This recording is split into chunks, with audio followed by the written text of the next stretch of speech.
Je suis au volant de la Tesla d'Alexandre. On est en route pour le Salon de l'Auto de Montréal et je vais faire l'expérience de la FSD version 14.2.2.2 parce que quand Alex et moi on se voit, c'est rare qu'Alex a son auto. Il a généralement une auto de presse puis il vient chez nous se charger, souper ou peu importe. Donc, ça fait un bout que j'ai conduit la FSD. Donc là, on a mis le McDo dans le système de navigation. Puis là, c'est quoi donc il faut que je fasse, Alex, pour commencer le self-driving? Lâche le frein. Start self-driving. C'est ça, start self-driving. Voilà. Donc, on a juste navigué le stationnement, mais je pense que, en tout cas, Là, l'auto s'est un peu perdu. Tu touches pas au volant, hein? Là, je ne touche pas au volant. Donc là, il y a une auto qui s'en vient à gauche. Donc, la voiture va attendre. Puis il neige en plus. Puis il neige. Petit matin, il fait froid. Il est 7h15 environ. Un BZ4X. Lui, là, il va tomber en panne bientôt. Et voilà. C'est sûr que l'auto est quand même prudente, mais le comportement à date semble assez naturel. Là. Quand je dis naturel, je veux dire analogue à ce qu'un humain ferait. Alexandre me faisait le commentaire que il n'y a pas... à Montréal, comme vous le savez, on ne peut pas tourner à droite au feu rouge. Mais les Tesla ne le savent pas. Parce que, bon, ils comptent beaucoup sur la vision. Donc, gérer en temps réel les actions qu'ils prennent. Et donc, il n'y a pas comme de géofence ou de barrière numérique qui interdirait le virage à droite au feu rouge sur l'île de Montréal. Donc, ça, c'est clairement une erreur critique inacceptable. Mais, bon, ils sont dans la dernière chose à gérer. Je pense qu'ils veulent s'assurer que le modèle soit bon. Puis après ça, il y aura un jour où ils n'auront pas le choix de racheter des affaires. Mais bon, qu'est-ce que vous voulez? C'est la vie. C'est quand même très douteux là, comme choix. Mais c'est comme si j'étais assis passager dans une voiture puis que quelqu'un conduisait. Là. C'est fascinant. C'est fascinant, effectivement.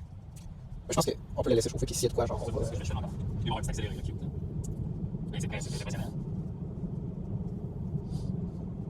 Là, je vais dire... je peux me filmer. Ce que j'en comprends, ou ce que l'on en comprend, c'est qu'avec les récentes mises à jour, il y a une forme là, de relaxation on va dire, du monitoring du conducteur là, ou des fonctions de surveillance du conducteur qui assurent que son attention est tournée vers la route. Vous pourrez en lire relaxation des règles qui s'assurent que vous n'êtes pas sur votre téléphone en conduisant. Donc, évidemment, on ne promouvoit absolument pas ça. Mais c'est là que Tesla nous disent qu'ils veulent s'en aller, sauf que, bien sûr, il y a des contraintes réglementaires à tout ça, évidemment. Si vous vous retrouvez au volant d'une Tesla qu'elle vous permet de faire ça, puis ben, vous êtes quand même en infraction. Hein. Fait que si vous faites arrêter, vous avez 9 points d'inaptitude parce que vous êtes au téléphone au volant, ben, ça demeure votre responsabilité. Hein. C'est pas la responsabilité de la voiture. Mais sinon, là, je suis très impressionné. On arrive dans quelques centaines de mètres. Ce que je vais surtout être curieux, c'est de voir le stationnement. Fait que là, ce qu'on voit, on est en mode Mad Max, là, mais clairement, il adapte sa conduite à l'hiver parce qu'on ne conduit pas comme un Mad Max. Mais on a sélectionné stationnement là, comme mode de stationnement ou parking lot. Donc, je m'attendrai à ce que le véhicule choisisse un espace de stationnement et s'y stationne directement. Mais on va voir si ça se concrétise. Ça va se concrétiser.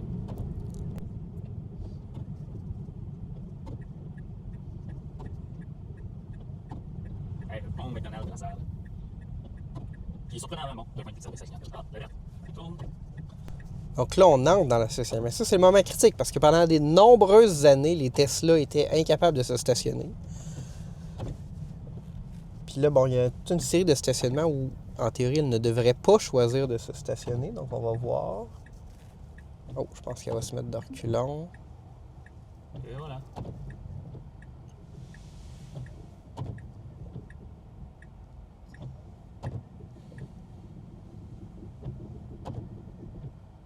Donc, c'était un court trajet, mais définitivement aucune intervention. Ça s'est super bien passé.